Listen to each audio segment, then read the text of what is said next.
سعودی محکمہ پاسپورٹ نے کہا ہے کہ شاہی فرمان کے مطابق دی گئی رعایت کے تحت تمام تارکین وطن کے اقاموں میں مفت توسیع جلد خودکار نظام کے تحت کر دی جائے گی۔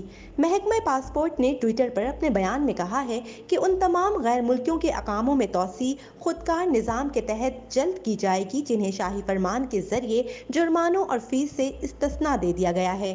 محکمہ پاسپورٹ کا یہ بھی کہنا ہے کہ وزارت افرادی قوت و سماجی بہبود نے ان کے ورک پرمٹس میں توسیع کر دی ہے۔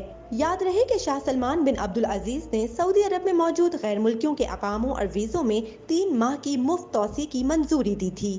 سعودی حکومت نے کورونا وبا کے دوران سفری پابندیوں کے باعث اقامے اور ویزے کی مدت ختم ہو جانے کی مشکلات سے دوچار غیر ملکیوں کو جرمانے اور فیس سے استثناء دینے کا اعلان کیا تھا۔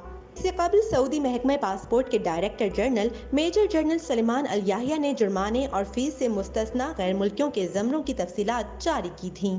سعودی عرب اور مشرق وسطیٰ سے مزید خبروں کے لیے وزٹ کیجیے ہماری ویب سائٹ urdunews.com۔